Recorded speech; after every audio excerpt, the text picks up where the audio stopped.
we will not see $100 oil below $100 oil ever again. So once we get to that point, we're going to see a 2001 to 2007 sort of upswing where the production cost has gone so high, the exploration cost has gone so high, the quality of the reservoirs has gone so low, and the inability to generate capital to invest in the sector has gone so low. It's just such an investor apathy thing that nobody's going to invest unless they see that above $100 oil for a couple of years to bring meaningful barrels online. At the same time, you're going to see degradation of unconventional acreage, which traditionally has just invested in whatever, especially US shale. They didn't really care about making money. It was a raw production growth exercise. That seems to have run its course here. And yeah, even if the fields are profitable at $30, $40 a barrel, that doesn't mean that the company is going to go and invest money in it, because they know to replace that field and find a new one of that, they might spend $20, $30, $40 more in F&D cost on top of that. So there's that, and they want to generate a good return for the investors. So they're not going to come in and just blow capital. So anyways, to answer the question, I think we're going to sit in a range comfortably of 100 to 140.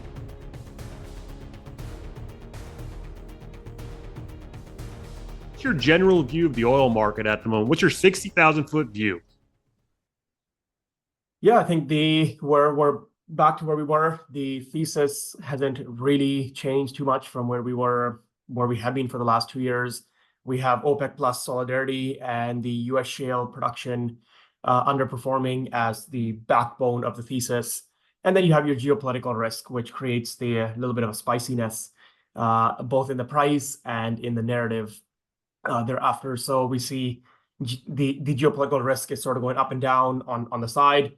And then at the same time, OPEC plus seems to continue to roll over these cuts. We're seeing strong demand, especially out of the Asian markets. And then we're seeing some of the US companies that have now reported for Q1 are seeing production drops from Q4, and some of them are even down from Q1 of last year. So especially when you take into account the acquisitions they've made. So be very careful with how they are portraying their production numbers. They failed to mention that they bought 3,000 barrels of non-core asset or whatever, and then portrayed as if they beat production. So definitely we're seeing the base thesis continue on as is.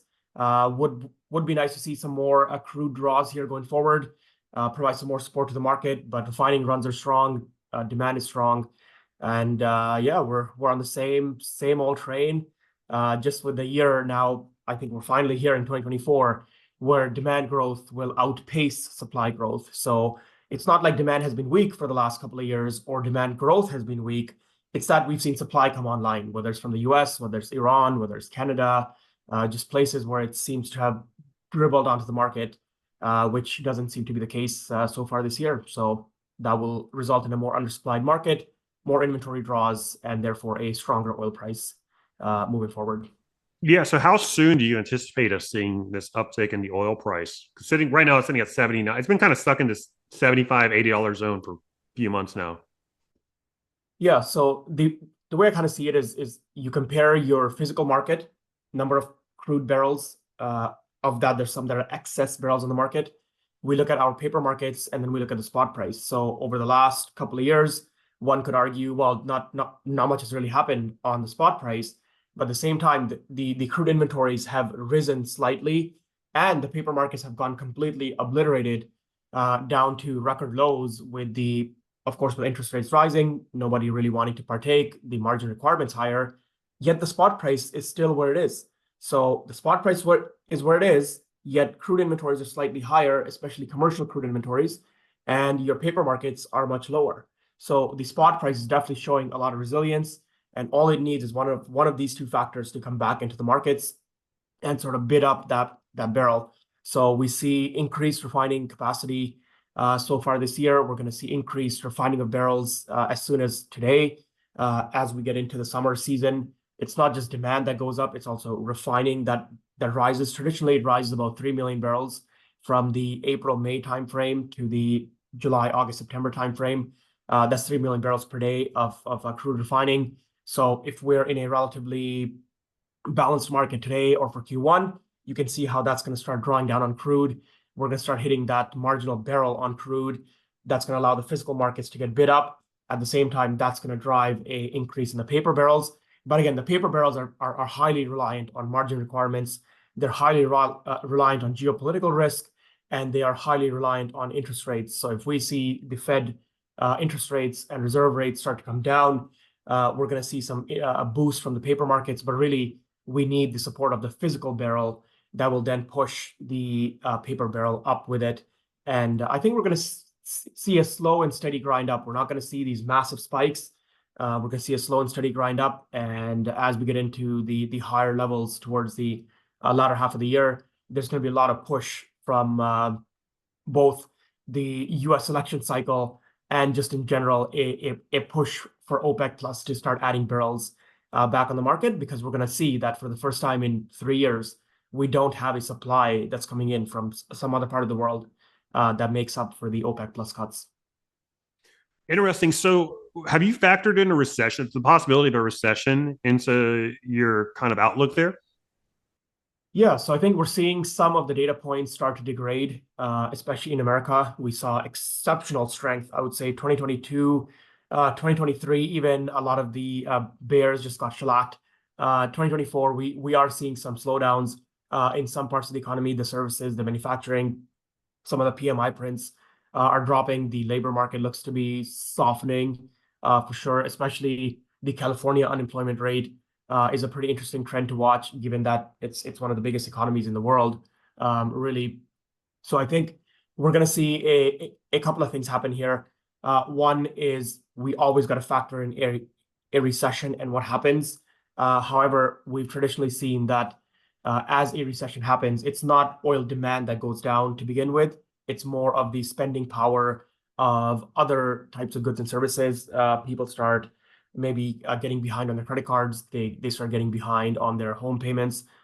Remember, the overall real estate model is a lot better today than it was in the 2008, 2007, 8 recession. We're seeing a lot of 30-year fixed mortgage rates in the low twos, in the high twos. So people are generally a lot better off today than they were back then from a sort of a shock type of recession. And traditionally, oil demand doesn't fall right away. It takes a bit of time for that to play out. And the one other thing we have today is the Fed. If we start to see degrading numbers continue, we have them being willing to act a lot faster and in a lot more rapid fashion. So there is always this other side to the recession. It's not going to be that, oh, recession comes, unemployment spikes, and people are not spending, and the Fed just sits there waiting for inflation to cool down. They will respond sort of regardless. So you have a sort of insurance policy there. At the same time, you have OPEC Plus's insurance policy already in place. But again, this is something that we need to be cognizant of. We've, I think, become in sort of a lull that, oh, the recession hasn't come, so it's never going to come. But that's not exactly the right way to think about it. So always be mindful. That's why we track supply demand on a week-by-week basis. We look at overall global crude inventories. We look at product demand. We look at jet fuel, because things can happen behind the scenes that send off the alarm bells, which, if they're caught early, can allow one to save a lot of stress and pain in these markets. So right now, there's no real factor put in for a recession. It's just more of a mindset that we got to be cognizant of the data coming out, especially because unemployed people generally spend less money than people who are making money in a paying job. Yeah, I mean, and listen, you've been hearing these calls of a recession for over 2 years now, and you look at like the treasury market. There's a ton of people in treasuries right now. You know, oftentimes people like to point at the M2 money supply coming down. Well, M2 money supply does not include 10-year treasuries, for example, that have like a 5.5% interest rate tied to them. So there's a lot of cash on the sidelines. It's anticipating a recession. And the data that you're looking at is more of on a real time basis, meaning that the way a recession is defined is it's more of a lagging indication, right? You typically need 2 quarters, the classical definition, right? But you're looking at real time data. So I would think that if a recession was on the horizon, your data would tell you that first and foremost. And it doesn't sound like it is, right? Yeah, so at the moment we're looking at the oil focused data. This is a possibly a mistake, or it is maybe a way that the oil markets work. Is we tend to focus a lot on supply and demand. We don't really focus on the macroeconomic data, but Right. over the But it's last a good couple of years, proxy, that's though. It's a where good proxy. yes, it's a very good proxy, but also that's where the sort of the white tundra focus or the model has shifted over the last couple of years. Is we do track the job openings. We're tracking the GDP forecasting. We're looking at other metrics out there, home sales and the what is it, the claims every week that they put out, the number of new unemployment claims. Like tracking all this data, it doesn't take very long, and it's not a very complex data set. I can figure out what's going on pretty easily. But then also it just comes back to raw barrels. Yes, in a recession, you can be in an undersupplied oil market and oil price could still drop. It is possible because just based on raw sentiment. But given where the paper markets are today, we feel relatively comfortable that the oil markets will flash the sign before you see any sort of major drop off in oil price. We will see crude start to build. We will see refining margins start to deteriorate and product demand start to come down, which the data on that is not exactly science, but also it's pretty obvious when the trends are turning. And so far, we're not seeing it. One sort of caveat to all this is that there's exceptional demand growth out of the Southeast Asian markets, which seem to be happy with giving up visa waivers. They seem to be happy with doing tax reduction mechanisms and also providing stimulus into the economy here. So as that portion of the world economy and the large populations that come with it are growing at such a fast rate, they in some cases can make up for the shock if the shock is gradual enough in the North American market. One could argue Europe is already seeing declining petroleum demand, so that is already being made up for with the growth out of the Asian markets at this point. Understood. So how should what is the best play in this kind of market? Like, how should the average investor play the oil market at the moment, in your opinion?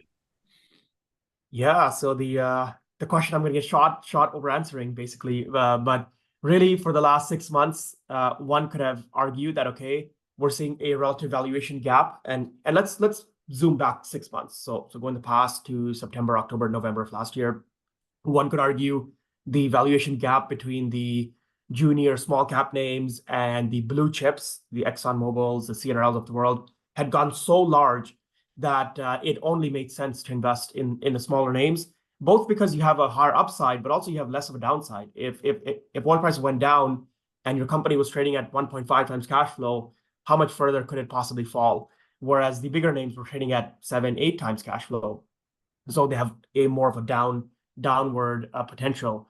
That being said, over the last 6 months, that gap has only intensified. So the blue chip large caps have gone on to now trading at 10, 12 times cash flow, and the small caps are still sort of in their 1.5 to 3 times cash flow, we'll say, depending on what model you want to run exactly, and what you want to include in there. So as that gap has gone wider, I think the jury is really out. There's people that say, hey, money's going to continually flow into blue chips in a high interest rate environment. We see this not just in oil, but also in the tech space. We see this overall in the S&P. Money continually is flowing into the top market cap companies, regardless of what multiple they're already trading at. Flight to safety, in some sense, you can say, even though I don't really agree with that thesis in that manner. But really, when it comes down to it, I'm a value investor. I look for deals. I look for where money can be made. And I think investing in smaller corporations that are trading cheaper, but also have a growth wedge to them is where we want to be. So not only are we looking at just trying to take advantage of a commodity price upcycle, we're not just trying to take advantage of a multiple re-rating or a relative valuation gap decrease. We're also investing in companies that, okay, while we linger around in a $75 to $85 to $90 range, these companies are growing production. They're growing production not just 20% a year, they're growing production 30, 40, 50% a year, so that when we get into the meat of the cycle, which could be a year from now, which could be 2 years, which could be 3 years, that these companies' production and therefore their top line revenue and their bottom line cash flow has grown by such a huge number that you're sort of taking advantage of everything. You're taking advantage of a raw cash flow growth along with a multiple re-rating as they get from a small cap to a mid cap. They're not going to make it to a large cap in 3 years, but they get from a very small cap to a small cap or a mid cap, and you take advantage of the commodity price upcycle, which they maintain inbuilt torque to it. Some of these companies that are on the smaller side also have slightly more debt. So I'm not going to be out here and be telling people to invest in companies with huge debt to equity ratios, but also just be mindful of what debt means today. We don't have junior oil and gas companies like we did 10 years ago, where they ran 20 million of equity with 80 million of debt on it. That model doesn't exist. You now have companies that are 40 million market caps with 15 million of debt on it. That's not a very high leverage ratio. Now, that may not fit your profile because you still think that's risky, but I'm just sharing that. Just be mindful of what debt means. You can't just label a junior company as risky. Junior companies that are seen as risky because they ran traditionally higher leverage profiles. They ran very high growth rates, and they ran some sort of exploration mechanisms. Well, two of those three don't exist today. All they're running is higher growth rates. And especially if they're well funded, why can't they do it? They already have the development assets that they can go and put money into. So I really think that to take the best advantage of the cycle, one has to invest in high growth companies. We see this model has worked exceptionally for shale companies, even during the bust cycle. If you invested in a shale company that was making 1,000 barrels and 5 years later was at 70,000, you still made money even though oil price was $40. So really, that's a model that's worked. It's a model that is going to work. And as those companies grow again, they're going to re-rate because they are going from a smaller company to a bigger company. So really see a lot of potential there. Yeah, you mentioned the meat of this upcycle. Once we do get to that point in time, what's sort of the range that you're looking for in the oil price? Yeah, you mentioned the meat of this upcycle. Once we do get to that point in time, what's sort of the range that you're looking for in the oil price? Yeah, so this is a statement that I made, I want to say 18 months ago that didn't come through. I came in 8 crow and definitely made my peace with that. But really, I think once we're at the meat of the cycle, we will not see $100 oil below $100 oil ever again. So once we get to that point, we're going to see a 2001 to 2007 sort of upswing where the production cost has gone so high, the exploration cost has gone so high, the quality of the reservoirs has gone so low, and the inability to generate capital to invest in the sector has gone so low. It's just such an investor apathy thing that nobody's going to invest unless they see that above $100 oil for a couple of years to bring meaningful barrels online. At the same time, you're going to see degradation of unconventional acreage, which traditionally has just invested in whatever, especially US shale. They didn't really care about making money. It was a raw production growth exercise. That seems to have run its course here. And yeah, even if the fields are profitable at $30, $40 a barrel, that doesn't mean that the company is going to go and invest money in it, because they know to replace that field and find a new one of that, they might spend $20, $30, $40 more in F&D cost on top of that. So there's that, and they want to generate a good return for the investors. So they're not going to come in and just blow capital. So anyways, to answer the question, I think we're going to sit in a range comfortably of 100 to 140. We're going to gyrate back and forth there. Yes, there's going to be investment come in, of course, but we're also going to be in a very new type of oil environment where we are going to run with much less spare capacity than we ever had, and we're going to run with much lower inventories than we've ever had. So, let's not forget, we've blown through a lot of our excess inventory that was sitting there, and people sort of just shrug it off as, oh, that it was excess inventory that didn't matter. Well, if you're down 500 million barrels overall globally on your sort of strategic reserves, that's 1 million barrels per day for a year and a half. So that's a big shock absorber in the market that you've just thrown out there, and it's been consumed. So even though it was just an excess, the shock absorbing mechanism is not working. Therefore, you're going to have wild swings up and down, way more than we see, especially if the interest rates come down. Not only are going to spur physical demand, but you're going to spur a lot of paper barrels that start speculating on oil up and down. and we're going to see pretty major swings, I think, thereafter. So I think we're going to be in that range. Can we drop down below that because it's just too big of a shock to the economy?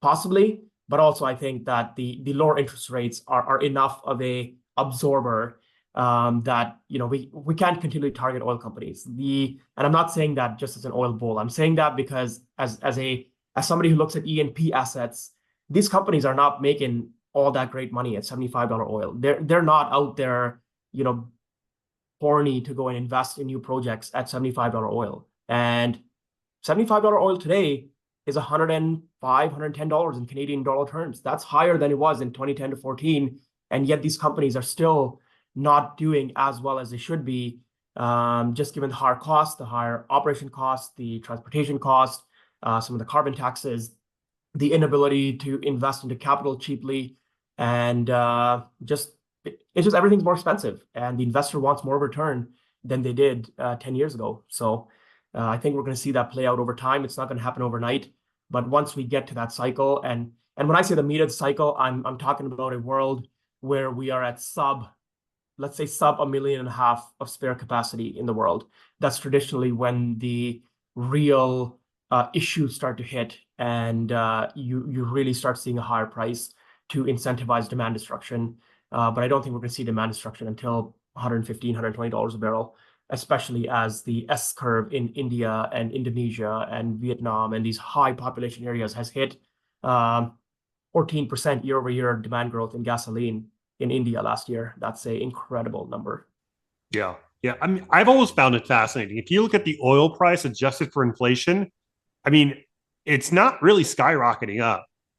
So to say $100 to $140 a barrel, I mean, I don't find that shocking whatsoever.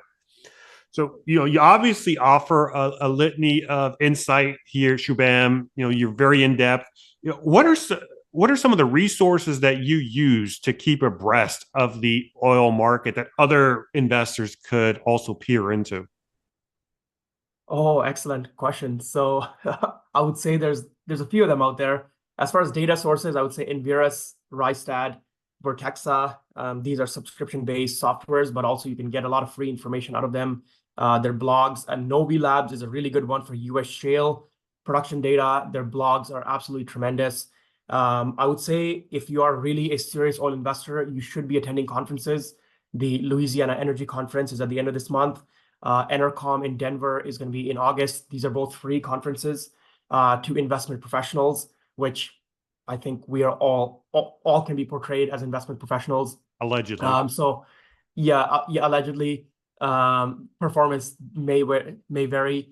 But really this gives you a chance to really meet the CEOs, meet other investors, meet private equity, meet service companies, see what they're thinking in real time. And then other than this, there's a lot of other sources out there like Oil and Gas Journal. You have the Daily Oil Bulletin. You have the BOE report, Oily Stuff blog.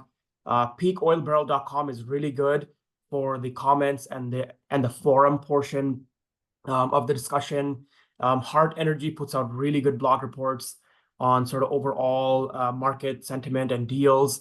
And then the SPE, the Society of Petroleum Engineers, the papers that are on there are sort of more technical in nature, but you can really understand about a specific oil field, a specific technology, a specific way of producing oil. There's a lot of history on there about how fields were developed, what are the characteristics of these fields. So more of a science-based exercise. And really, other than that, it's all Twitter based. So there's very good accounts on Twitter. We got Gas Buddy Guy with Javier Blas, Giovanni Stonovo, who puts out really good stuff. John Kemp, the Best in Energy report. I think that's a daily report he puts out. Absolutely fantastic. And other than that, I find my data sort of all over the place. Like, for example, the Norwegian Petroleum Commission, I think it is, they put out a monthly report on their fields and what they're making.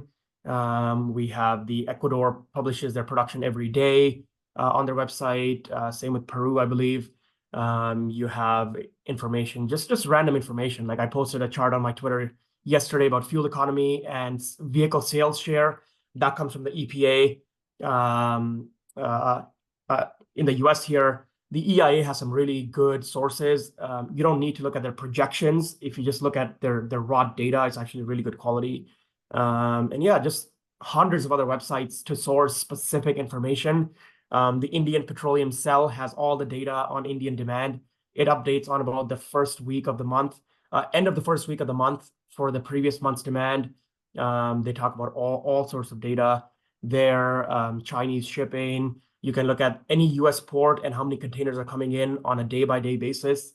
So a lot of raw, aggregated, random data that you can find. But the first few I mentioned are really going to be your main sort of source if you're just looking to keep up. And hey, read shale company investor presentations. They are fantastic.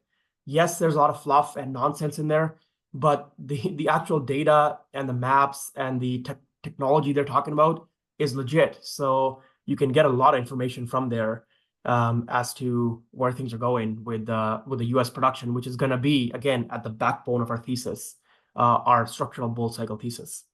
Yeah, yeah. I mean, I totally agree. I mean, newsletters and conferences and things of this nature. I mean, they all pay for themselves. I use the Capitalist Exploits newsletter. I've been using that for about 4 years now. It's actually what got me into this commodity investing shtick that I do here, just because they're so very in depth in their analysis. Link to that is down below.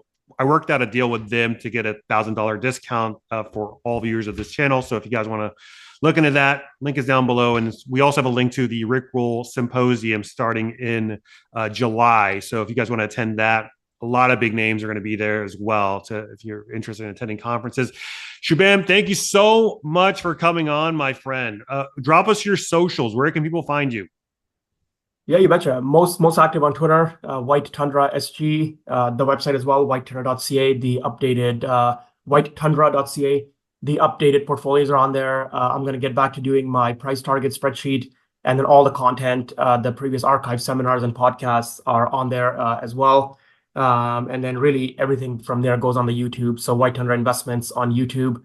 I'm not entirely sure what the username is, but if you just search that, it'll come up and has all the archive recordings as well on there. And then, yeah, my email is also on the website along with the contact us form. So any questions, oil and gas specific, yeah, feel free to give me a shout. And always fun.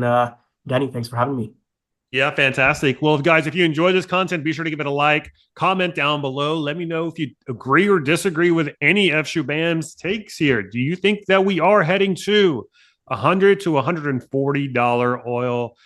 Is that a reasonable price range, or is it too low or too high? Let me know in the comments down below. Subscribe to the channel if you haven't already, and I will see you in the next episode. Bye, y'all.